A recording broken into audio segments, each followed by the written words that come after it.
लेकिन मोहन के लिए ये शब्द किसी पुराने जख्म को फिर से कुरेद रहे थे।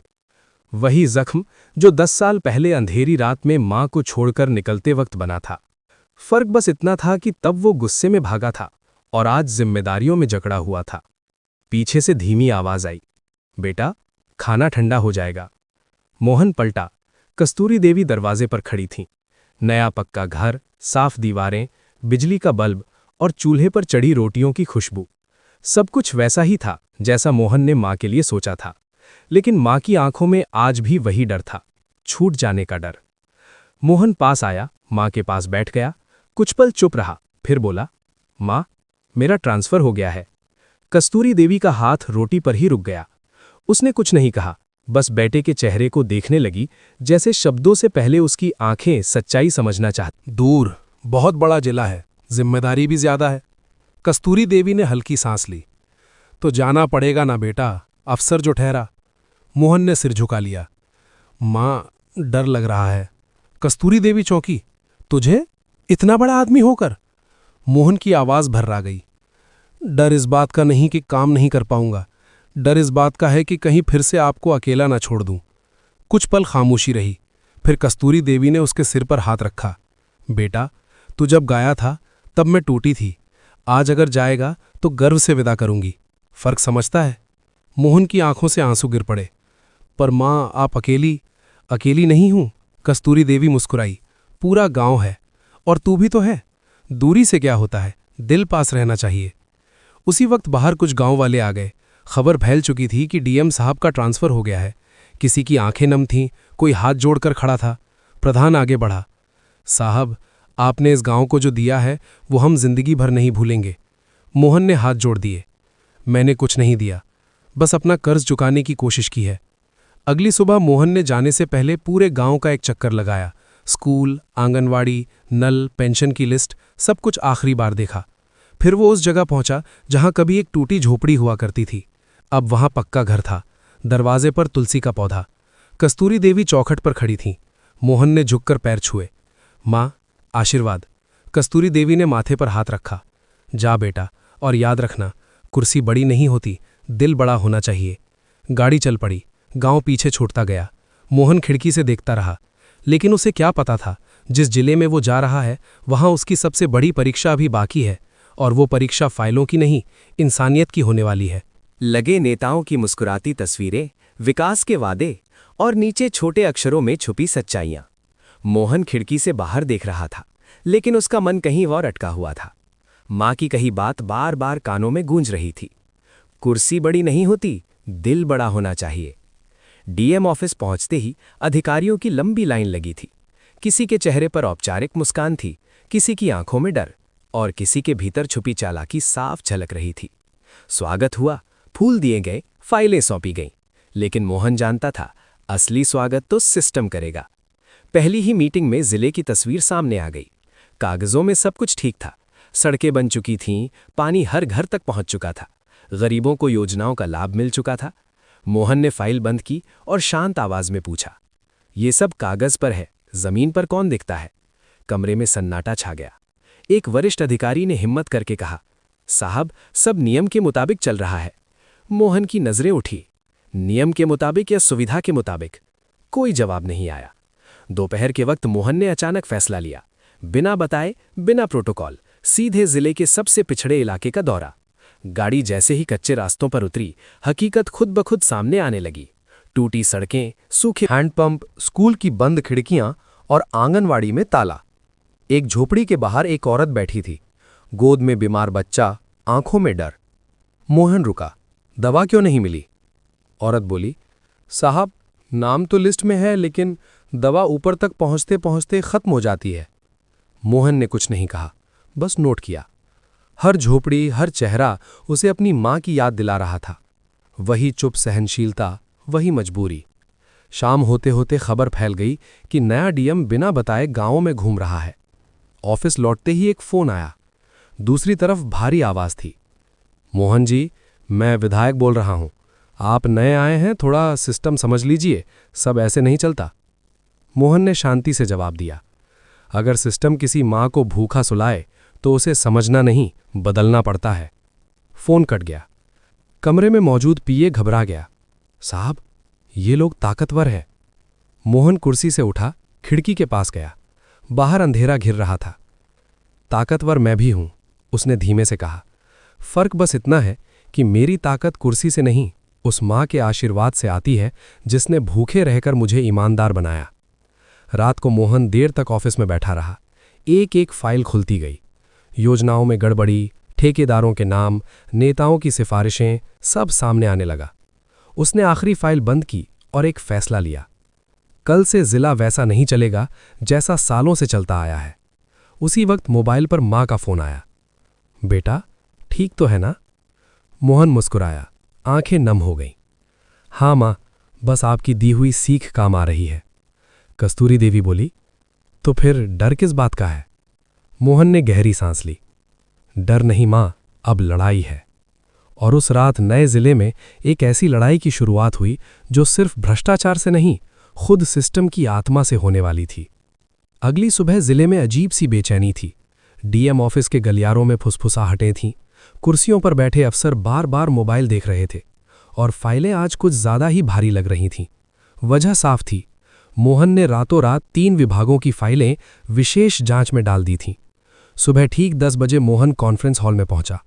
चेहरे पर वही शांति, लेकिन आंखों में साफ संदेश, आज कोई बचकर नहीं जाएगा।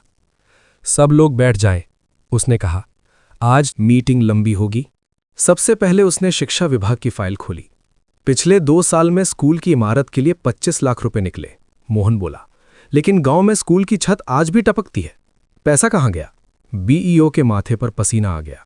साहब, ठेकेदार ने, मोहन ने बात काट दी। ठेकेदार ने नहीं, सिस्टम ने खाया है, और सिस्टम आप लोग ही हैं। कमरे में सन्नाटा छा गया। फिर स्वास्थ्य विभाग। दवाइयों का स्टॉक पूरा दिखाया गया है, लेकिन मरीजों को बाहर से दवा खरीदनी पड़ रही है। एक अधिकारी बोला। साहब, ऊपर से दबाव रहता है।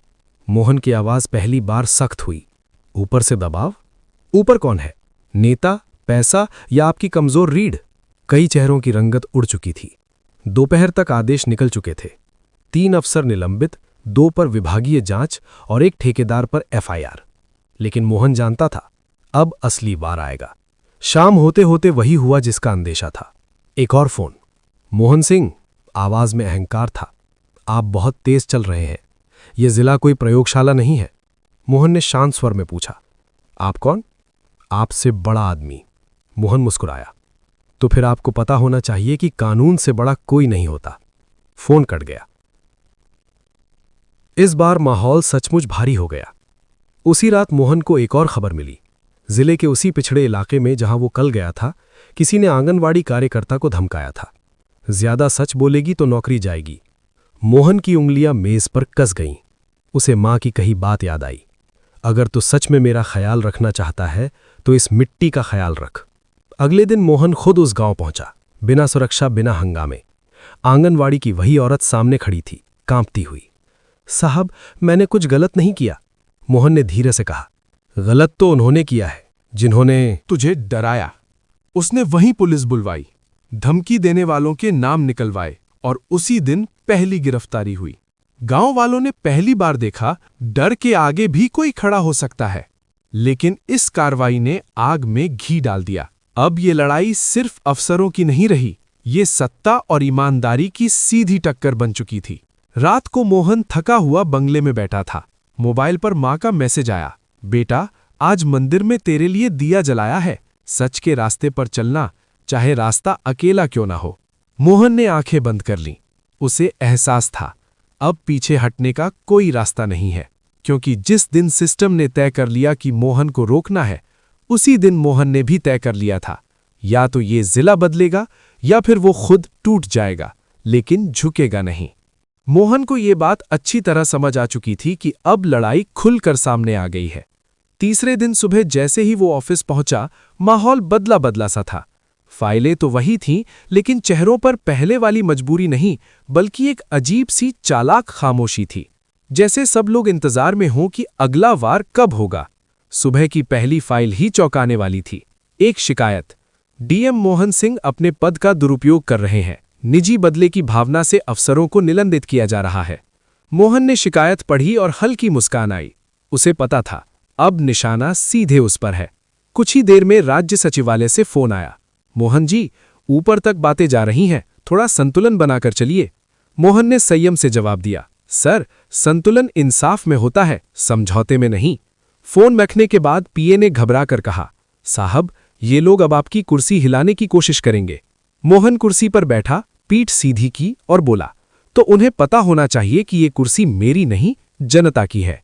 उसी दिन दोपहर में एक और खबर आई। एक स्थानीय चैनल पर ब्रेकिंग न्यूज चल रही थी। डीएम मोहन सिंह तानाशाही रवैया अपना रहे हैं। टीवी स्क्रीन पर उसकी पुरानी तस्वीरें, अधूरी बातें और तोड़े मरोड़े बयान चल रहे थे। मोहन ने टीवी बंद कर दिया। उसे याद आ रही थी मां की आंखें, जो कभी उसकी डांट से नहीं, उसकी चुप्पी से दुखी होती थीं। शाम होते होते हालात और बिगड़ गए। एक पुराने मामले में मोहन को कारण बताओ नोटिस थमा दिया गया। आरोप वही, पद का दुरुपयोग। ऑफिस में अफसरों के चेहरे पढ़ने लायक थे। कुछ खुश थे, कुछ डरे हुए और कुछ चुपचाप सिर झुकाए।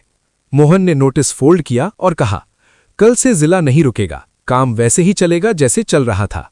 उसी रात वो गांव गया, मां के पास। कस्तूरी देवी आंगन में बैठी सब्जी काट रही थीं। मोहन को देखते ही बोली, बेटा, चेहरा क्यों बुझा है? मोहन पहली बार टूट गया। उसने मां के सामने सब रख दिया, फोन, नोटिस, आरोप, बदनामी। कस्तूरी देवी ने चुपचाप सुना, फिर जमीन से एक मिट्टी का ढेला उठाया और बोली, बेटा, जब हल चलता है ना, तो मिट्टी उछलती जरूर है, लेकिन हल रुकता नहीं। मोहन की आंखें भर आईं। अगर मुझे हटा दिया गया तो? कस्तूरी देवी ने उसकी तरफ देखा। तो क्या तू इंसान नहीं रहेगा? बेटा, कुर्सी गई तो क्या, तेरी सच्चाई तो नहीं जाएगी। अगले दिन मोहन ने वही किया जिसकी किसी को उम्मीद नहीं थी। उसने प्रेस कॉन्फ्रेंस बुला ली। कैमरे ऑन थे, सवाल तीखे थे। मोहन ने साफ कहा, अगर ईमानदारी तानाशाही है तो हां, मैं तानाशाह हूं। अगर गरीब के हक में खड़ा होना अपराध है तो मैं ये अपराध बार बार करूंगा। पूरा जिला सन्न रह गया। लेकिन इसी के साथ ऊपर बैठे लोगों ने भी फैसला कर लिया था, अब मोहन को सिर्फ बदनाम नहीं, तोड़ा जाएगा। और ये तो बस शुरुआत थी। प्रेस कॉन्फ्रेंस के अगले दिन पूरा जिला दो हिस्सों में बंट चुका था। एक तरफ वे लोग थे जिनकी आंखों में पहली बार भरोसा जगा था, गरीब, बुजुर्ग, मजदूर, माएं। और दूसरी तरफ वे ताकतें जिनके लिए मोहन अब सिर्फ एक अफसर नहीं, एक खतरा बन चुका था। सुबह सुबह मोहन के पीए ने घबराई हुई आवाज में खबर दी, साहब, आपके खिलाफ विजिलेंस की टीम भेजी जा रही है। मोहन ने चुपचाप सिर हिलाया। उसे अंदेशा था, जब सीधा रास्ता काम नहीं करता तो सिस्टम हमेशा पीछे से वार करता है। दोपहर तक विजिलेंस की टीम पहुंच चुकी थी। फाइलें खंगाली जाने लगीं, कॉल रिकॉर्ड मांगे गए, बैंक स्टेटमेंट देखे जाने लगे। ऑफिस में तनाव ऐसा था कि हवा भी भारी लग रही थी। एक अधिकारी ने धीमे से कहा, साहब, ये लोग कुछ न कुछ निकाल ही लेंगे। मोहन ने शांति से जवाब दिया, अगर ईमानदारी भी जुर्म बन जाए तो उसे साबित होने दीजिए। लेकिन साजिश यही नहीं रुकी। उसी शाम एक और खबर आई। मोहन पर आरोप लगाया गया कि उसने एक ठेकेदार से रिश्वत ली है। एक पुरानी फोटो वायरल कर दी गई जिसमें वो किसी समारोह में उस ठेकेदार के साथ खड़ा था। टीवी चैनल चिल्ला रहे थे, सच्चाई या दिखावा? ईमानदार डीएम का नकाब उतरा। मोहन ने टीवी नहीं देखा। वो चुपचाप मां के गांव की तरफ निकल पड़ा। कस्तूरी देवी दरवाजे पर बैठी थी। मोहन को देखकर बोली, आज फिर देर हो गई बेटा। मोहन मां के पास बैठ गया। मां, अगर कल मुझे गिरफ्तार कर लिया जाए तो? कस्तूरी देवी ने बिना घबराए कहा, तो क्या हुआ? तेरा बाप भी मजदूरी करते वक्त कई बार झूठे इल्जाम झेल चुका था। सच देर से सही सामने जरूर आता है। मोहन की आंखें नम हो गईं।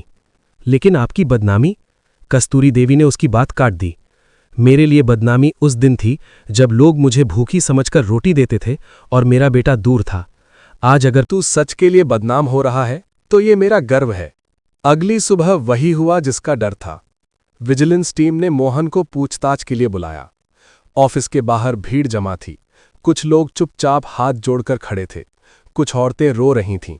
मोहन गाड़ी में बैठते वक्त रुका, भीड़ की तरफ देखा और बोला, अगर मैं गलत साबित हुआ तो सजा मेरी होगी, लेकिन अगर मैं सही निकला तो ये सिस्टम जवाब देगा। पूछताछ लंबी चली। हर सवाल के पीछे चाल थी, हर दस्तावेज में फंसाने की कोशिश। लेकिन मोहन शांत रहा, क्योंकि उसे पता था जिसने कुछ छीना नहीं उससे कुछ निकल भी नहीं सकता। रात को जब वो लौटा तो थका हुआ था, लेकिन मोबाइल पर एक मैसेज ने उसे झकझोर दिया। मां को धमकी मिली है। मोहन का खून जैसे जम गया। ये अब कुर्सी की लड़ाई नहीं थी, ये उसकी मां तक आ चुकी थी। उसने उसी पल फैसला कर लिया, अब चुप रहना कमजोरी होगी। उस रात मोहन ने पहली बार सिस्टम के खिलाफ नहीं, सिस्टम के भीतर घुसे जहर के खिलाफ खुली जंग का ऐलान किया। और ये जंग अब सिर्फ उसकी नहीं रही थी। मोहन उस रात सो नहीं पाया। मोबाइल हाथ में था, स्क्रीन पर वही मैसेज चमक रहा था, मां को धमकी मिली है। उसके लिए ये सिर्फ एक लाइन नहीं थी, ये उसकी नसों में दौड़ता जहर था। अब बात कुर्सी, ट्रांसफर या बदनामी की नहीं रह गई थी। अब लड़ाई वहां पहुंच चुकी थी जहां हर बेटा टूट जाता है। सुबह होते ही मोहन गांव पहुंचा। कस्तूरी देवी आंगन में बैठी तुलसी को पानी दे रही थीं, चेहरे पर वही सुकून, जैसे कुछ हुआ ही ना हो। मोहन ने कांपती आवाज में पूछा, मां, कल रात कोई आया था? कस्तूरी देवी ने शांति से कहा, हां बेटा, 2 लोग आए थे। बोले कि अपने बेटे को समझा ले, नहीं तो उसका नुकसान होगा। मोहन की मुट्ठी कस गई। और आपने क्या कहा?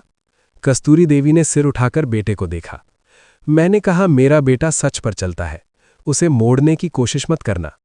मोहन की आंखें भर आईं। मां, अब से आपकी सुरक्षा। कस्तूरी देवी ने हाथ उठाकर उसे रोक दिया। डर मत बेटा, जिस मां ने तुझे भूखे रहकर पाला है वो धमकियों से नहीं डरती। लेकिन मोहन डर गया था, इस बार सच में। उसी दिन उसने एसपी को बुलाया। साफ आदेश, गांव में सादी वर्दी में पुलिस तैनात होगी, बिना शोर, बिना दिखावे। दोपहर होते होते एक और धमाका हुआ। राज्य से आदेश आया, मोहन सिंह को तत्काल प्रभाव से कार्यमुक्त किया जाता है, जांच पूरी होने तक। ऑफिस में सन्नाटा छा गया। कुछ अफसरों की आंखों में राहत थी, कुछ में शर्म। मोहन ने आदेश पढ़ा, फिर मुस्कुराया। तो आखिरकार उन्होंने मुझे कुर्सी से उतार ही दिया। पीए ने घबरा कर कहा, साहब, अब क्या होगा? मोहन ने शांत स्वर में कहा, अब मैं और खतरनाक हूं, क्योंकि अब मेरे पास खोने को कुछ नहीं है। शाम तक खबर पूरे जिले में फैल चुकी थी। गांव-गांव में लोग बात कर रहे थे, डीएम साहब हटा दिए गए। ईमानदारी का यही अंजाम होता है। लेकिन उसी रात कुछ ऐसा हुआ जिसकी किसी को उम्मीद नहीं थी। जिले के उसी पिछड़े इलाके से जहां से सब शुरू हुआ था, लोग सड़कों पर उतर आए। पहले 10, फिर 100, फिर सैकड़ों। बूढ़ी महिलाएं, मजदूर, नौजवान, माएं, सब एक ही आवाज में बोल रहे थे, मोहन सिंह को वापस लाओ, ईमानदार अफसर चाहिए। ये कोई राजनीतिक प्रदर्शन नहीं था, ये पहली बार था जब जनता बिना बुलाए सिस्टम से सवाल कर रही थी। मोहन को खबर मिली तो वो सन्न रह गया। मैंने किसी को कहा नहीं था। कस्तूरी देवी ने उसके कंधे पर हाथ रखा। सच को बुलाने की जरूरत नहीं होती बेटा, वो खुद चलकर आता है। लेकिन सत्ता भी चुप नहीं बैठी थी। भीड़ को रोकने के लिए पुलिस भेजी गई। लाठीचार्ज का आदेश तैयार था। मोहन को जैसे ही ये पता चला, वो खुद मौके पर पहुंच गया। भीड़ और पुलिस के बीच खड़ा हो गया। अगर लाठी चलेगी, उसने ऊंची आवाज में कहा, तो सबसे पहले मुझ पर चलेगी। एसपी हड़बड़ा गया। सर, आदेश ऊपर से है। मोहन की आवाज कांप रही थी, लेकिन आंखें स्थिर थीं। ऊपर से जो भी हो, नीचे इंसान खड़े हैं। भीड़ सन्न थी, पुलिस भी। उसी पल कस्तूरी देवी भीड़ के बीच से आगे आई। कमजोर कदम, लेकिन मजबूत आवाज। अगर मेरे बेटे को हटाया गया है तो इसलिए नहीं कि वो चोर है, बल्कि इसलिए कि वो सच बोलता है। पूरा इलाका खामोश हो गया। ये दृश्य कैमरों में कैद हो चुका था। सोशल मीडिया पर आग की तरह फैल गया और राजधानी में बैठे लोग समझ गए, उन्होंने सिर्फ एक अफसर से नहीं, एक मां और पूरे जिले से लड़ाई छेड़ दी है। अब फैसला होना तय था, या तो सच जीतेगा या ये सिस्टम खुद बेनकाब होगा। राजधानी की गलियों में उस दिन अजीब सी हलचल थी। मोबाइल स्क्रीन, टीवी चैनल और सोशल मीडिया, हर जगह एक ही तस्वीर घूम रही थी। एक बूढ़ी मां, कांपते हाथ लेकिन आंखों में आग, और उसके सामने खड़ा एक बेटा, कुर्सी से उतरा हुआ पर सच पर अडिग। सरकार के लिए अब यह सिर्फ एक जिला नहीं रह गया था, ये सवाल बन चुका था। अगर मोहन गलत है तो जनता उसके साथ क्यों है? मुख्यमंत्री ने उसी रात आपात बैठक बुलाई। मुख्य सचिव, गृह सचिव, विजिलेंस प्रमुख सब मौजूद थे। ये मामला हाथ से निकल रहा है, मुख्यमंत्री बोले। अगर हमने सही कदम नहीं उठाया तो ये आंदोलन बन जाएगा। मुख्य सचिव ने धीमी आवाज में कहा, सर, जांच में अब तक मोहन सिंह के खिलाफ ठोस सबूत नहीं मिले हैं। कमरे में सन्नाटा छा गया। मुख्यमंत्री ने फाइल बंद की। तो फिर गलती किसकी है? उसी वक्त आदेश निकला, एक स्वतंत्र उच्च स्तरीय जांच समिति का गठन और तब तक किसी भी प्रकार की कार्रवाई पर रोक। दूसरी तरफ मोहन गांव में था, मां के पास। कस्तूरी देवी खाट पर बैठी थी, मोहन नीचे जमीन पर। बेटा, मां बोली, अगर सच जीत गया तो क्या तू फिर अफसर बनेगा? मोहन मुस्कुराया, अगर बना भी तो वही रहूंगा जो आज हूं। अगले कुछ दिन भारी थे। जांच टीम आई, हर गांव, हर फाइल, हर शिकायत की पड़ताल हुई। जिन अफसरों को मोहन ने निलंबित किया था वही अब सवालों के घेरे में थे। ठेकेदार, नेता, दलाल, एक एक करके नाम सामने आने लगे। और फिर वो दिन आया। जांच रिपोर्ट सार्वजनिक हुई। टीवी स्क्रीन पर मोटे अक्षरों में लिखा था, मोहन सिंह पर लगे सभी आरोप निराधार। जिले में हुए भ्रष्टाचार के लिए पूर्व अधिकारियों और बाहरी हस्तक्षेप जिम्मेदार। पूरा जिला खुशी से झूम उठा। गांव में ढोल बजे, औरतों ने आरती उतारी, लोगों की आंखों में आंसू थे। मोहन चुपचाप मां के पास बैठा रहा। मोबाइल पर कॉल आया, मुख्यमंत्री का। मोहन जी, आवाज में गंभीरता थी, सरकार को आप पर गर्व है। आपको न सिर्फ बहाल किया जा रहा है बल्कि एक और बड़ी जिम्मेदारी दी जा रही है। मोहन ने शांति से कहा, सर, एक सवाल पूछूं? पूछिए। अगर मैं फिर से वही करूंगा तो क्या फिर हटाया जाऊंगा? फोन के दूसरी तरफ कुछ पल चुप्पी रही, फिर आवाज आई, देश को ऐसे ही अफसरों की जरूरत है। फोन कट गया। कस्तूरी देवी ने बेटे को देखा। क्या कहा उन्होंने? मोहन ने मुस्कुराकर कहा, कह रहे थे कि सच अकेला नहीं है। कस्तूरी देवी ने आंखें बंद कर लीं। तो फिर मेरा बेटा जीत गया। लेकिन मोहन जानता था, ये जीत किसी पद की नहीं थी। ये जीत उस मां की थी जिसने बिना पढ़े भी ईमानदारी की सबसे बड़ी किताब लिखती थी। अब बस एक अध्याय बाकी था जो इस कहानी को पूरा करेगा। सुबह की धूप आंगन में फैल रही थी। कस्तूरी देवी चुपचाप तुलसी के पास बैठी थी और मोहन सामने खड़ा अपने जूते पहन रहा था। आज उसके चेहरे पर अफसर वाली सख्ती नहीं थी, बल्कि एक बेटे की हल्की सी घबराहट थी, जैसी पहली नौकरी पर जाते वक्त होती है। मोबाइल पर आखिरी आदेश आ चुका था, नई पोस्टिंग, और इस बार जिम्मेदारी सिर्फ एक जिले की नहीं, पूरे संभाग की। कस्तूरी देवी ने उसे देखते हुए कहा, अब फिर दूर जाएगा? मोहन कुछ पल चुप रहा, फिर बोला, हाँ मां, लेकिन इस बार भाग कर नहीं, काम करके। कस्तूरी देवी मुस्कुराए, तो जा बेटा, अब तेरा जाना मुझे डराता नहीं।